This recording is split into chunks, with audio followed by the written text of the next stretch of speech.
look out the window. It'll take your mind off the pain. Looks at a children's cemetery. And when you're done, I've got more lollies. No, thanks. I already helped myself. See you later, inoculator. You can run, but nobody escapes the needle. Darlene, cancel all my appointments.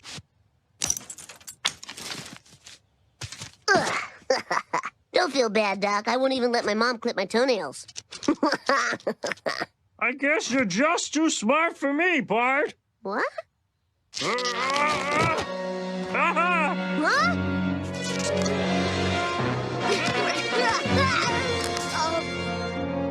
Thanks, Barney.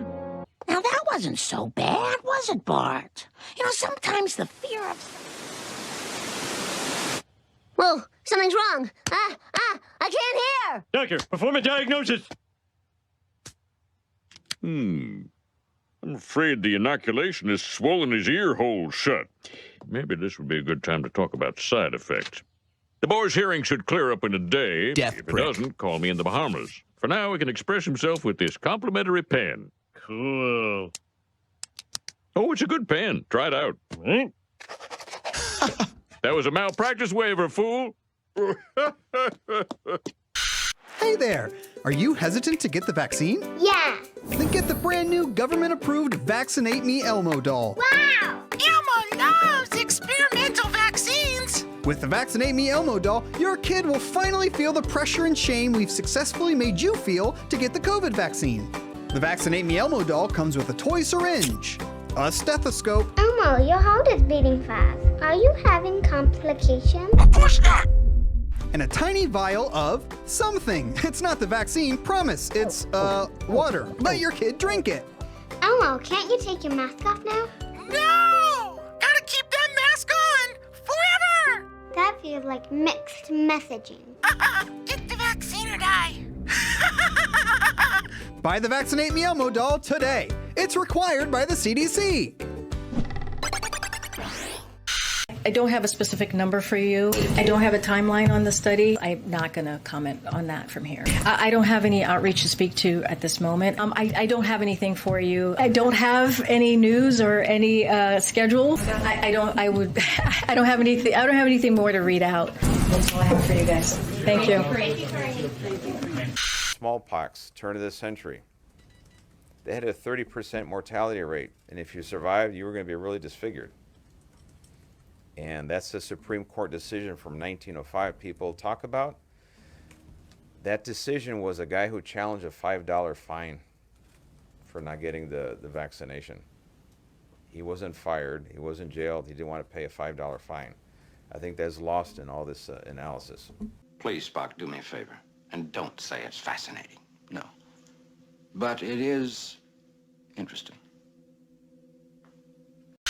David, I mean, I know you're a sophisticated guy. The world is a mess. The world is as angry as it gets. Well, you think this is going to cause a little more anger? The world is an angry place. You've got to get mad. You've got to say, I'm a human being. God damn it. My life has value. Because democracy basically means government by the people, of the people, for the people. But the people are retarded. Then strangled them, and finally dismembered their bodies. Right. Then do Available. and homelessness and all that. And now, the voice you've been waiting for. There is a secret song at the center of the world, and its sound is like razors through flesh. I'm here to turn up the volume.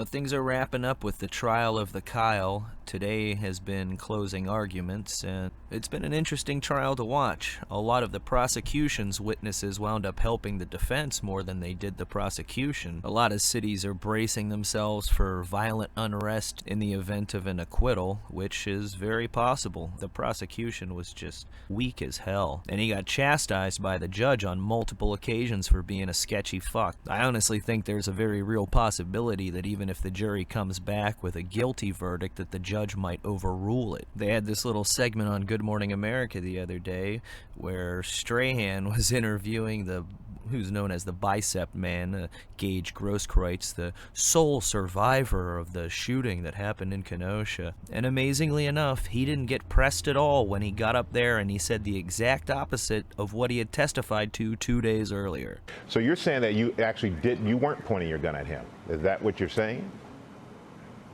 That's absolutely what I'm saying, yes. Now, you hear that shit? But when he was under oath testifying at the trial, what did he say? When you were standing 3 to 5 feet from him with your arms up in the air, he never fired, right? Correct. It wasn't until you pointed your gun at him, advanced on him, with your gun, now your hands down, pointed at him, that he fired, right? Correct. How can this be? He was lying to me.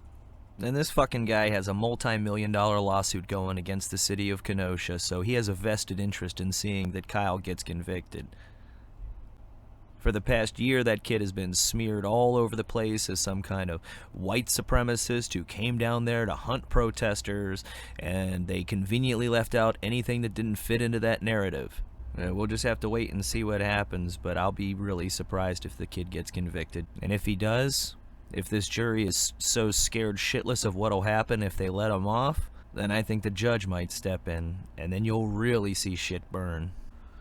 This past week, the sheriff of LA County gave a press conference to talk about how many of his deputies and detectives were going to be leaving the force whenever this vaccine mandate takes effect. And he made a lot of good points. Because we're comparing risks. For example, if everyone shows up to see a Dodger baseball game and they're willing to submit to that risk, are we picking and choosing which risk is the ones we like and which is the ones we don't like? How many people, every single person in this room has gone to a restaurant and removed your mask and you ate it, and you had no idea about the vaccine status of the person next to it, yet you did it, you didn't bat an eye. So the question is, no. And that is the whole issue, Frank, is we're picking and choosing when we decide that, hey, we're afraid, or when we're not afraid, and we want to impose that on somebody else. None of the surrounding counties that a lot of these deputies and detectives live in have any kind of vaccine mandate, so hell, they could just, quit and transfer to these other departments where they actually live, because most of the LA County cops don't even live in LA County. It's too expensive. And a lot of them can simply retire with full benefits. They already have achieved full benefits but have been staying on working, and now they're just going to retire, and there's going to be a major shortage of people. Then he goes to take some questions, and these snotty ass reporters had some of the dumbest questions imaginable for him. Ma'am. So 2 questions just to follow up on Patrick's. You said earlier that if something is in general is mandated or forced upon you, there's a natural inclination to disobey. I'm paraphrasing. So what Patrick said, how can you say to someone who is exhibiting criminal behavior, we're going to arrest you for that, after your deputies are not following this mandate, this requirement? Well, there's criminal law, there's administrative rules. They're 2 entirely different animals. It's the same thing. How can you expect someone to submit to your authority? Well, I have a board of supervisors that's been telling the public not to submit to our authority. You can't trust law enforcement. Every single motion they've been doing since I've been in office is do not trust the sheriff's department. And when our deputies go out and make arrests, they can only do it 2 ways. Either the person voluntarily submits to our authority, or we have to physically restrain them. So they're driving up violence on the streets by all these motions. So it's kind of disingenuous to now turn around and say, well, you need to respect the rule of law, yet they're the ones actually undermining the rule of law by their actions against the sheriff's department. So what do you tell a criminal on the street who does not want to comply with your deputy's authority?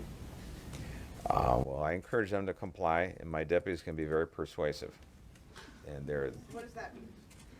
they'll get the job done. With a minimum amount of force necessary, they're making the arrest. In spite of a district attorney who's not going to file on a lot of these cases, they're still getting the job done. But how can you say that while you're giving them free rein to not obey this vaccine mandate? It is apples and apples. And that's the point. I don't think it's apples and apples and off. I mean, what a D-bag, pretending like doesn't see any difference at all between a law and an employer-opposed mandate.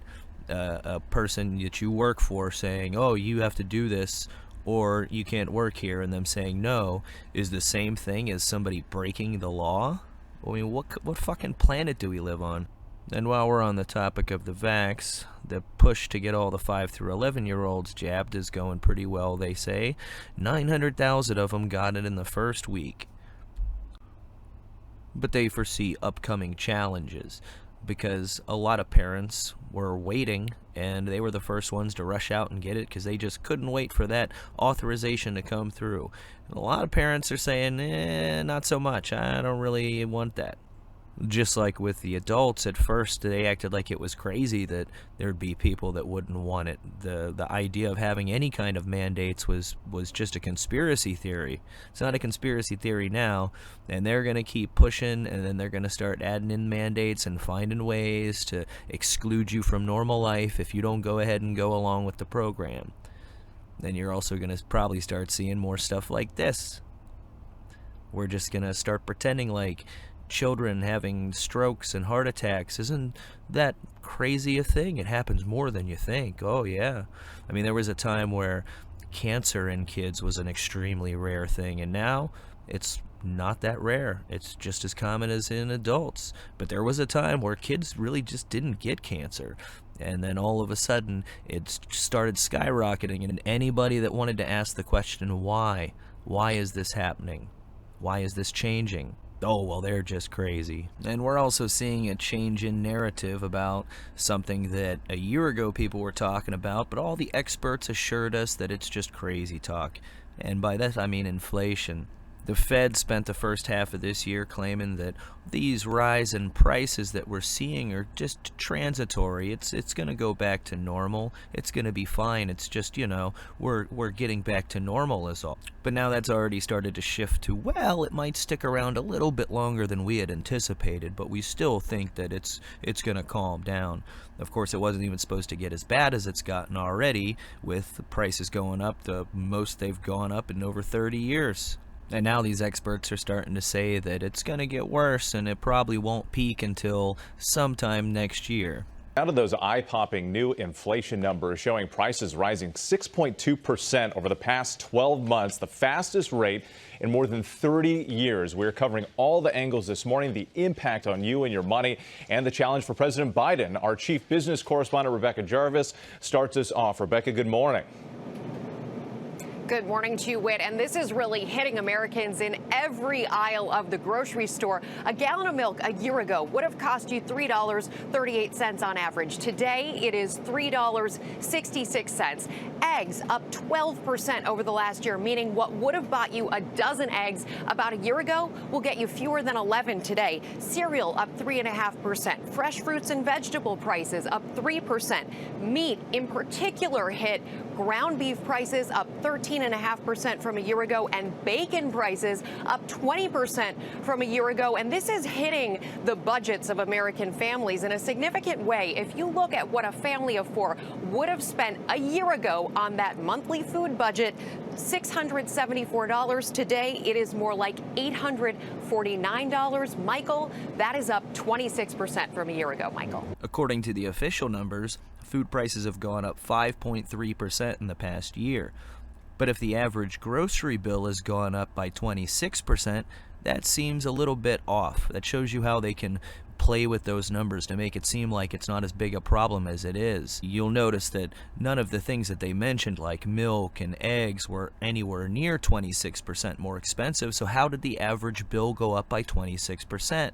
It's because of things they didn't mention, like bacon and pork and steak, that have gone up a hell of a lot more than milk and eggs have. There's been a lot of people struggling just to put food on that table, and it's gonna get worse. You have to wonder if that has anything to do with the president's approval rating being down in the shitter. As far as I know, in the modern era, there hasn't been any president whose approval rating has fallen so far, so fast. And finally, just admitting that he has major health problems and can't function as president anymore isn't gonna help either, because the vice president will take over, and she's the least popular vice president we've ever had. She's less popular than Dick Cheney was, and he shot a congressman in the fucking face. They've got big problems, and this is the times when you should expect some kind of big catalyzing event. They always seem to come right on time, right when there needs to be a change in public opinion. There's no way of telling what exactly it'll be, but you'll know it when it happens, because it will be huge. Sláinte.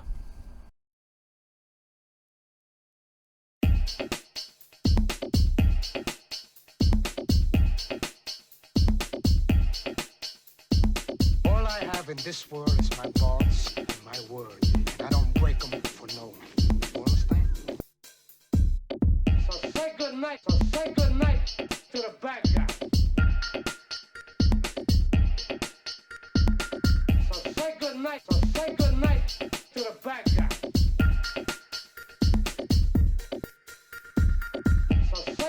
So say good night to the bad guy.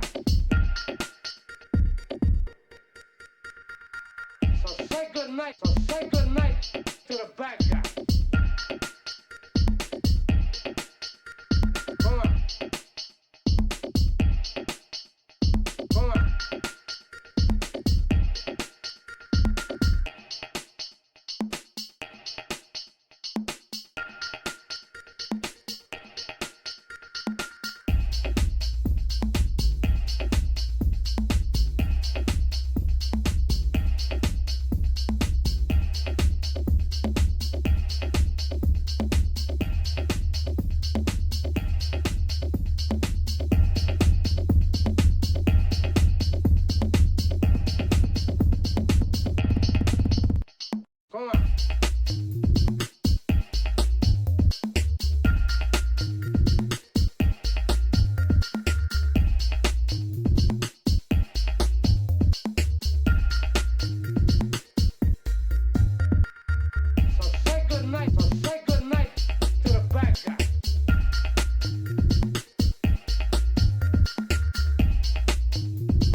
Look at you now.